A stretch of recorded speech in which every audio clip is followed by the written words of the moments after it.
نحمدہ ونصلی ونسلم علی سیدنا و مولانا محمد رسولہ النبی الامین المکین الحنین الکریم الرؤوف الرحیم اما بعد فاعوذ باللہ من الشیطان الرجیم بسم اللہ الرحمن الرحیم۔ واجب الاحترام ساتھیو، اللہ تعالیٰ کا بے پناہ لطف و کرم اور اس کا احسان عظیم ہے کہ جس کی توفیق سے ہم اس کے ذکر کے لیے اس کے گھر میں جمع ہیں۔ آج اللہ کی توفیق سے ہم سورہ المائدہ کی آیت نمبر 93 سے اپنے سبق کا آغاز کریں گے۔ اللہ کریم نے ارشاد فرمایا، لیس علی الذین آمنوا وعملوا الصالحات جناح فیما طعموا اذا متقوا وآمنوا وعملوا الصالحات ثم اتقوا وآمنوا ثم اتقوا واحسنوا واللہ یحب المحسنین، کہ ان لوگوں پر جو ایمان لائے اور نیک عمل کرتے رہے اس میں کوئی گناہ نہیں جو وہ کھا پی چکے،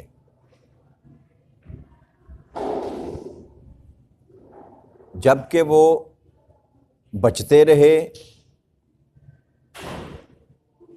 اور ایمان لائے اور اعمال صالحہ کرتے رہے، پرہیز کرتے رہے، پھر ڈرتے رہے، اور اس کے بعد ایمان لائے، پھر ڈرتے رہے اور اللہ کے نیکوکار بندے بن گئے، اور اللہ بے شک احسان والوں سے محبت فرماتا ہے۔ اس آیہ مبارکہ میں اللہ کریم نے آقا کریم صلی اللہ علیہ وآلہ وسلم کے صحابہ اکرام جنہوں نے آقا کریم صلی اللہ علیہ وسلم سے یہ سوال کیا کہ اللہ کے رسول صلی اللہ علیہ وآلہ وسلم، اب جب کہ یہ شراب اور جوا یہ حرام کر دیا گیا، دین اسلام میں اس کی ممانعت کر دی گئی، تو جو بھائی ہمارے یہ کرتے رہے ان کا کیا بنے گا؟ جو دنیا سے چلے گئے وہ، یا جو ابھی زندہ ہیں اور وہ شراب پیتے رہے یا جوا کھیلتے رہے، ان کا کیا بنے گا؟ تو اس کے جواب میں رب کریم نے سایہ مبارکہ کا نزول فرمایا، کیا میرے محبوب ان سے آپ کہہ دیں کہ ایسے لوگوں پر کوئی گناہ نہیں جو انہوں نے اس حرمت کے بیان سے قبل کیا، اس پر ان کی گرفت نہیں کی جائے گی، جو بھی وہ کھا پی چکے۔ یعنی کہ جتنے بھی احکامات قرآن کریم میں بتدریج نافذ ہوتے رہے، نازل ہوتے رہے، حکم کے اترنے سے قبل جو وہ فعل تھا وہ گناہ نہ تھا، اس لیے جو حکم کے اترنے سے پہلے فعل کیا جاتا رہا اس پر گرفت بھی نہیں ہوگی اور اس کی سزا بھی نہیں ہوگی۔ لیکن کیونکہ وہ صاحبان تقویٰ تھے نا، آقا کریم صلی اللہ علیہ وآلہ وسلم کے جو اصحاب تھے وہ صاحبان تقویٰ تھے، اور وہ کسی کے لیے بھی عذاب کی جب بات کی جاتی تو وہ ڈر جاتے تھے، اور پھر آقا کریم صلی اللہ علیہ وسلم سے پوچھتے تھے کہ یہ کس کے لیے کہا گیا یہ معاملہ۔ ان کو یہ کھٹکا رہتا تھا کہ کہیں ہمارے لیے بھی تو کوئی ایسا معاملہ نہیں ہے۔ تو یہی بات ان کے ذہن میں تھی کہ ہم میں سے بھی اکثر جو صحاب تھے وہ شراب پیتے رہے اور وہ کھیلتے رہے گیم، جو جوا جس کو کہا جاتا ہے، اب ہمارے لیے یا ان ہمارے بھائیوں کے لیے کیا حکم ہے جو یہ کام کرتے رہے؟ تو اس کا اللہ نے فرمایا کہ جو لوگ ایمان لے آئے اور اس کے بعد نیک عمل کرتے رہے، یعنی کہ ایمان لانے کے بعد دوبارہ وہ اس کام کی طرف نہ گئے، تو ان پر کوئی گناہ نہیں ہی اس عمل کا جو وہ ایمان لانے سے پہلے کرتے رہے۔ یا ایمان اگر لے بھی آئے اور شراب پیتے رہے، لیکن شراب کی حرمت آ جانے کے بعد جو باز آ گئے، ان پر پچھلی سابقہ زندگی میں وہ پی ہوئی شراب کا کوئی گناہ نہیں ہے۔ یہاں اللہ کریم نے ارشاد فرمایا، یہاں پر اللہ کریم نے 3 دفعہ ڈرنے کی بات کی، متقوا وآمنوا وعملوا الصالحات ثم اتقوا وآمنوا ثم اتقوا واحسنوا۔ ایمان لائے، ڈرتے رہے، پھر ایمان لائے، پھر ڈرتے رہے، پھر ایمان لائے، پھر ڈرتے رہے، اور احسان کرنے والوں میں سے ہو گئے۔ ایسا کلام جب بھی کسی مقام پر کیا جاتا ہے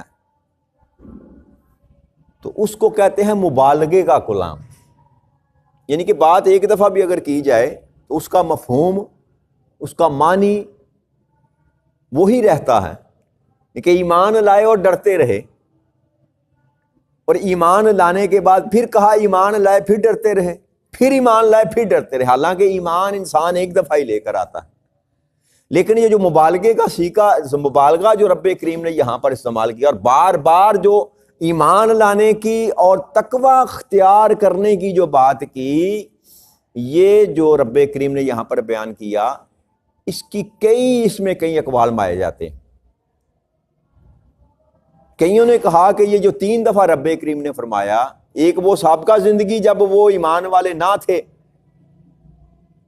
ایمان لائے تو ڈرتے رہے، پھر ایسے کام جو اسلام میں جائز تھے بعد میں حرام کیے گئے،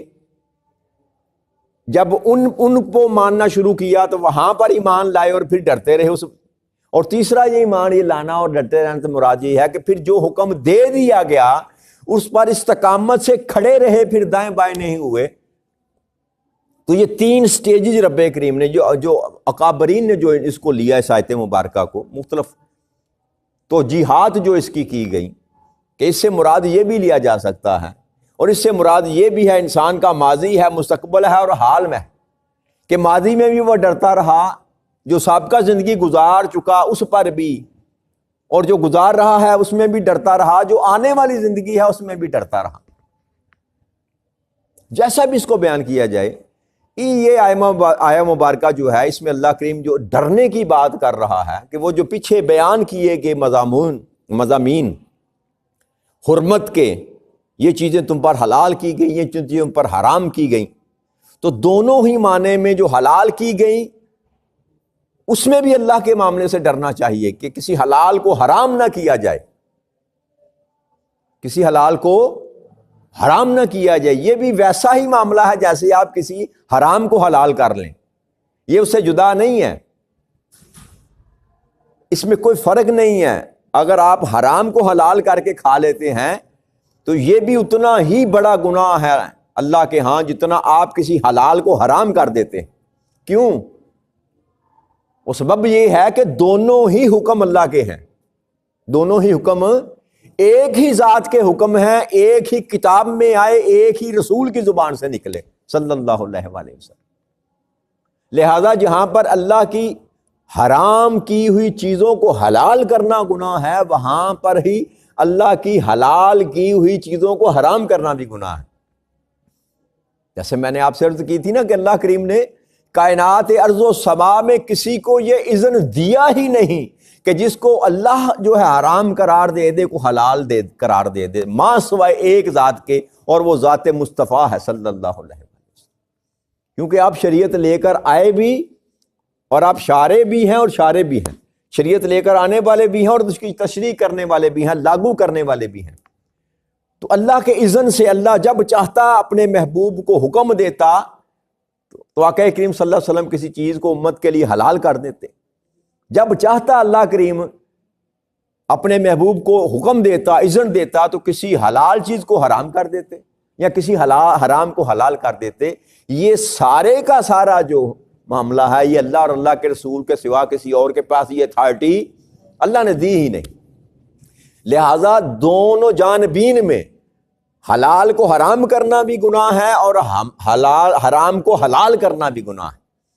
ان دونوں چیزوں سے بچنا چاہیے۔ جو چیز رب کریم نے حلال کی، آپ کو پسند ناپسند ہونا ایک علیحدہ بات، پسند ناپسند ہونا، وہ ہزاروں چیزیں ایسی ہوتی ہیں طیبات میں سے، حلال میں سے، جو انسان کی تباہ نہیں چاہتی، پسند نہیں کرتا انسان۔ بس سبزیاں ہیں، کئی طرح کی سبزیاں ساری حلال ہیں، کئی لوگ پسند کرتے ہیں یار یہ میں شلجم نہیں کھاتا، کوئی کدو نہیں کھاتا، کوئی ٹینڈے نہیں، مثال کے طور پر میں بات کر رہا ہوں۔ تو پسند ناپسند ہونا ایک علیحدہ بات ہے، لیکن اپنی ذات پر حرام کر لینا یا حرام کہہ دینا، یہ صریحاً گناہ ہے، یہ صریحاً گناہ ہے۔ تو اس سے بچنا چاہیے۔ اس لیے اللہ کریم نے ارشاد فرمایا کہ جو تم نے کر گیا، گزر گئے، ایمان لانے کے بعد اگر تم اللہ سے ڈرتے رہے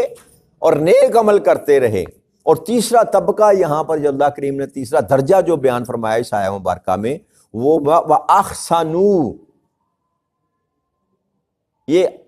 احسن سے ہے، بلند تر درجہ ہوتا ہے احسن جس کو کہتے ہیں۔ کیا کہتے ہیں؟ گڈ اینڈ گڈسٹ،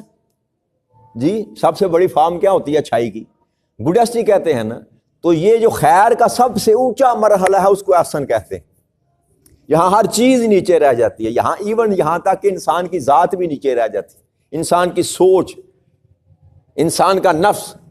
انسان کا وجود، اس کی اپنی میں جس کو کہتے ہیں، وہ بھی جہاں نیچے رہ جائے اور اللہ اور اللہ کے رسول کا حکم اوپر چلا جائے، اس کو مقام حسن کہتے ہیں۔ ایسے لوگ جو اس درجہ مقام پر پہنچ جاتے ہیں، وہ ایمان والے جو یعنی کہ ہر جگہ ہر مقام پر اللہ سے ڈرتے رہتے ہیں، اللہ کا خوف ہر وقت ان کے دل پر طاری رہتا ہے۔ وہ کوئی کام بھی کریں، وہ کسب کریں، دن ہو رات ہو، خلوت میں ہو جلوت میں ہو، کاروبار میں ہو، زندگی کے معاملات چلاتے ہوں، دکان پر ہوں، بازار میں ہوں، جہاں کہیں بھی ایسا صاحب ایمان ہوگا اس کے دل میں ہمیشہ اللہ کا خوف رہے گا۔ اور جو اپنے تمام زندگی کے معاملات میں اللہ اور اللہ کے رسول کے احکامات کو ترجیح دیتا ہے، باقی معاملات کو بعد میں سوچتا ہے، نفع ہوتا ہے کہ نقصان ہوتا ہے، کوئی راضی ہوتا ہے کہ ناراض ہوتا ہے، کچھ بچتا ہے کہ نہیں بچتا، بس وہی دیکھتا رہتا ہے کہ میرا خدا کیا چاہتا ہے اور میرا مصطفیٰ کیا چاہتا ہے۔ ایسے لوگ، ان کو اللہ نے فرمایا واللہ یحب المحسنین، یہی تو وہ لوگ ہیں جن سے اللہ محبت کرتا ہے، جن سے اللہ محبت کرتا ہے۔ اب جن سے اللہ محبت کرتا ہے وہ ان کا شمار کن لوگوں میں ہوتا ہے؟ اللہ محبت کرتا ہے اپنے انبیاء اکرام سے، اللہ محبت کرتا ہے اپنے رسولوں سے، اللہ محبت کرتا ہے شہداء سے، اللہ محبت کرتا ہے صالحین سے، اللہ محبت کرتا ہے محسنین سے۔ یہ 5 طبقات ہیں، یہ 5 طبقات ہیں۔ انبیاء کے علاوہ باقی صدیقین ہیں، شہداء ہیں، محسنین ہیں، صالحین ہیں، یہ 4 طبقات ہم جیسے انسانوں کے ہیں۔ انبیاء کا تو ایک درجہ ہی علیحدہ ہے نا۔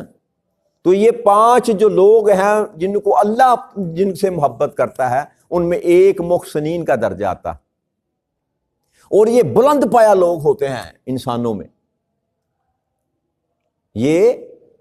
بلند آقا کی امت میں یہ جو اولیاء کرام ہیں نا، جن کا آپ نام لیتے چلے جائیں، گنتے چلے جائیں، ختم نہیں ہوں گے، جنہوں نے اپنی ساری زندگیاں اللہ اور اللہ کے رسول کے لیے وقف کی۔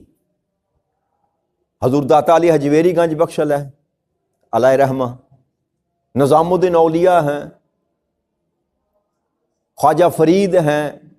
پیر میر علی شاہ صاحب ہیں، اسی طرح کی اور سب سے بڑھ کر شیخ عبد القادر جیلانی رضی اللہ تعالیٰ عنہ۔ یہ وہ ہستیاں ہیں جو محسنین کے درجے میں آتی، کہ جن کی اپنی زندگیاں جو ہیں وہ سراسر جو ہے نا وہ اتباع رسول اور اطاعت خدا کی میں زندگیاں بسر۔ چلنا کیسے ہے، بولنا کیسے ہے، کھانا کیسے ہے، سونا کیسے ہے، پینا کیسے ہے، کسی کے ساتھ معاملات کیسے کرنے ہیں، رشتہ داریوں میں رشتہ داروں کے ساتھ سلوک کیا کرنا ہے، ماں باپ کا احساس کیسے کرنا ہے، چھوٹوں کے ساتھ کیا معاملہ کرنا ہے، بڑوں کا ادب کرنا ہے، ہر ایک ایک زندگی کے لمحے میں وہ اس بات کا احساس کرتے ہیں کہ اللہ اور اللہ کا رسول کیا کہتا. ان کو اللہ کریم نے یہ درجہ دیا محسنین کا. اور یہ اتنا بڑا مقام ہے کہ یہ ان لوگوں کا شمار ان ہستیوں میں ہوتا ہے جن کو بغیر حساب و کتاب کے رب کریم جو ہے جنت میں داخل فرما دے. وہ جو 70,000 کم از کم آقا کریم صلی اللہ علیہ وسلم کی امت میں سے بغیر حساب و کتاب کے جب میدان سجایا جائے گا، عدل کا میزان لگایا جائے گا، اللہ کریم اپنی شان کے لائق اپنی کرسی صدارت پر جلوہ فروز ہوگا، تو سارے حساب و کتاب کرنے سے پہلے ان کو کہا جائے گا تم تو یار چلو نا جنت میں جاؤ، باقیوں سے میں معاملہ کر لیتا ہوں. یہ محسنین بھی ان لوگوں میں شمار ہوں گے. یہ محسنین بھی جہاں شہداء ہوں گے، صدیقین ہوں گے، نبیین ہوں گے، صالحین ہوں گے، وہیں یہ محسنین ہوں گے. اتنا بڑا درجہ ہے دین اسلام میں محسن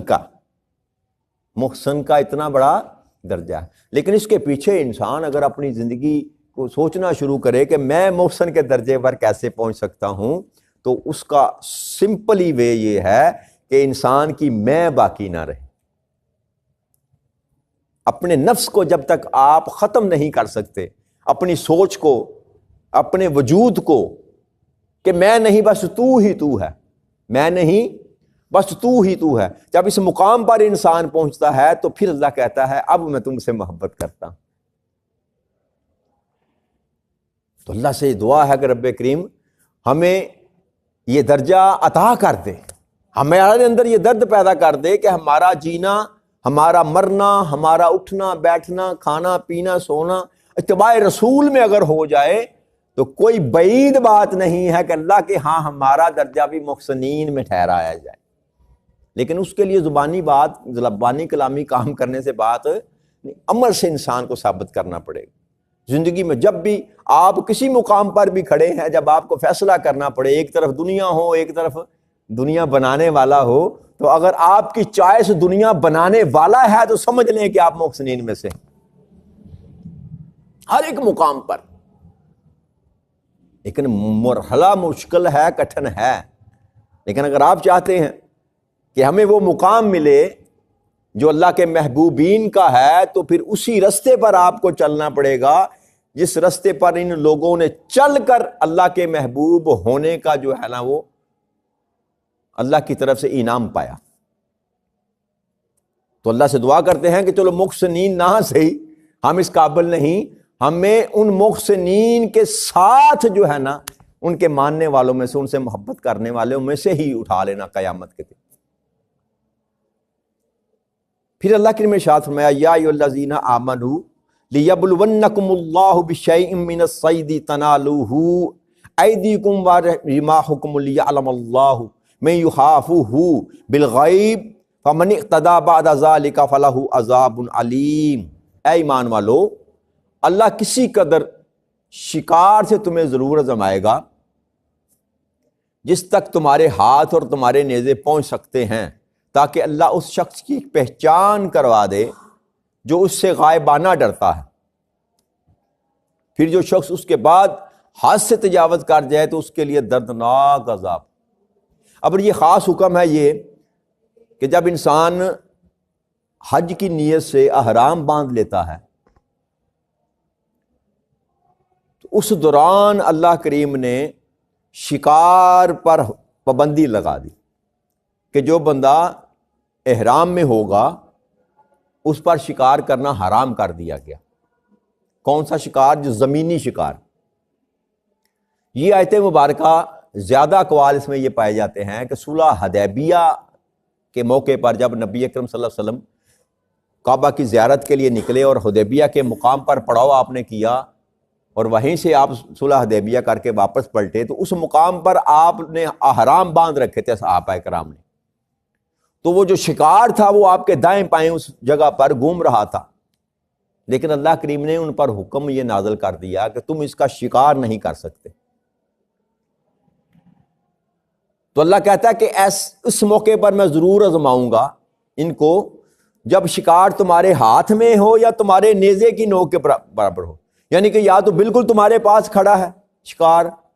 یا اس قدر ہے کہ تم نیزہ مار کر اس کو جو ہے نا وہ مار سکتے ہو، اس قدر دور ہے، انسان کے قریب ترین ہے۔ تو ایسی حالت میں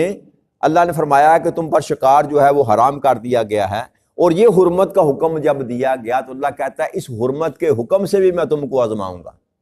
کہ اب کون ہے جو اپنے اس پیٹ کی آگ بجھانے سے باز رہتا ہے میرے حکم کے سامنے، کہ چیز حلال ہے، ہرن ہے، اس طرح کے اور جو جنگلی جانور ہیں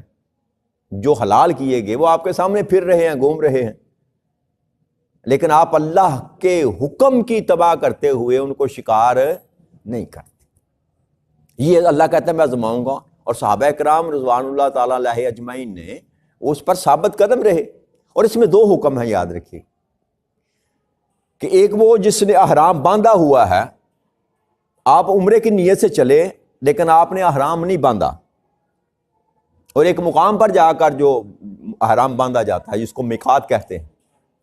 اور اس سے قبل اگر آپ نے احرام نہیں باندھا ہوا تو پھر آپ شکار کر سکتے ہیں، لیکن اگر آپ نے گھر سے ہی احرام باندھ لیا، نیت کر لی، تو اس کے بعد پھر آپ پر وہ شکار کرنا حرام ہو جائے گا۔ لیکن اگر آپ عمرے کی نیت سے جا رہے ہیں لیکن آپ نے احرام نہیں باندھا تو پھر آپ شکار کر سکتے ہیں اس وقت تک جب تک آپ احرام نہیں باندھتے۔ اور اس میں ایک اور رخصت ہے، اور رخصت وہ جو ہے وہ سمندری جو جانور ہیں، جو سمندر یا دریا میں پایا جاتا ہے نا جانور، اس کی حرمت نہیں ہے۔ وہ سمندر میں سے آپ پکڑ کر کھا لیں یا سمندر خود اس کو باہر پھینک دے تو آپ اس کو پکا کر کھا لیں، جیسا بھی کریں، اس میں بھی رخصت ہے۔ اور کئی ایک حدیث مبارکہ اس میں آقا کریم صلی اللہ علیہ وسلم کے ساتھ صحابہ کرام نے بیان فرمائی، بلکہ ایک حدیث مبارک میں یہ آتا ہے کہ ایک صحابی تھے، انہوں نے حرام نہیں باندھ رکھا تھا، تو انہوں نے ایک جنگلی گدھا ٹائپ جو ہوتا ہے، زیبرا کہہ لیں، کچھ اور اس طرح کی چیز جو حلال تھی، اس کو شکار کیا، خود بھی کھایا، ساتھیوں کو بھی کھلایا۔ اور جب نبی اکرم صلی اللہ علیہ وآلہ وسلم کے پاس یہ معاملہ پہنچا تو صحابہ کرام نے کہا کہ اللہ کے رسول صلی اللہ علیہ وآلہ وسلم، فلاں ہمارے بھائی نے یہ گدھے کا شکار کیا جبکہ ہم نے احرام باندھ رکھا تھا، اس نے احرام نہیں باندھا ہوا تھا، تو یہ جو ہمارا کھانا تھا یہ ٹھیک تھا کہ نہیں ٹھیک تھا؟ اور پھر اس کا گوشت کچھ بچا ہوا بھی تھا، ہمارے پاس وہ گوشت پڑا بھی ہوا ہے۔ تو آقا کریم صلی اللہ علیہ وسلم نے پوچھا کہ کیا تم نے ان کو کہا تھا شکار کے لیے، یا شکار کی طرف اشارہ کیا تھا، یعنی کہ اس کو موٹیویٹ کیا تھا شکار کرنے کے لیے، اس کو بھیجا تھا، یا شکار کی طرف اشارہ کیا تھا کہ وہ شکار ہے اس کو شکار کرو؟ آپ نے فرمایا نہیں، ایسی کوئی بات نہیں، انہوں نے اپنی منشا سے، اپنی مرضی سے وہ شکار کیا، تو آپ نے فرمایا جو گوشت بچا ہوا ہے وہ بھی کھا لو۔ یعنی کہ جس نے حرام نہیں باندھا اگر وہ شکار کرتا ہے اور کرتا اپنے لیے ہے تو وہ ان لوگوں کو بھی گوشت کھلا سکتا ہے جو حرام میں ہے، ان کے لیے وہ حرام نہیں ہے۔ بعض علماء کرام کہتے ہیں کہ ہر دو صورت میں جو ہے وہ حرام ہے شکار، زمین کا شکار، اس لیے مختلف رائے ہیں، لیکن امام اعظم ابو حنیفہ کے نزدیک وہ کہتے ہیں کہ نہیں، کیونکہ شکار اس نے نہیں کیا، مطلقاً شکار حرام نہیں ہے، شکار کا گوشت حرام نہیں ہے، وہ جانور حرام نہیں ہے، شکار کرنا حرام ہے، شکار کرنا حرام ہے۔ اب جس نے احرام باندھا وہ شکار کر نہیں سکتا، لیکن اگر اس کی مرضی کے بغیر، اس کے اشارے کے بغیر کسی اور شخص نے اگر اس گوشت کو اکٹھا کیا ہوا ہے شکار کر کے، اور اگر وہ آپ کو دیتا ہے تو آپ اس کو تناول کر سکتے ہیں، اس میں کوئی حرج نہیں۔ تو یہیں پر آج کی بات کو ختم کرتے ہیں، اس سے آگے اللہ نے چاہا تو کل مضمون بیان کریں گے۔ وما علینا الا البلاغ المبین۔ السلام علیکم ورحمۃ اللہ وبرکاتہ۔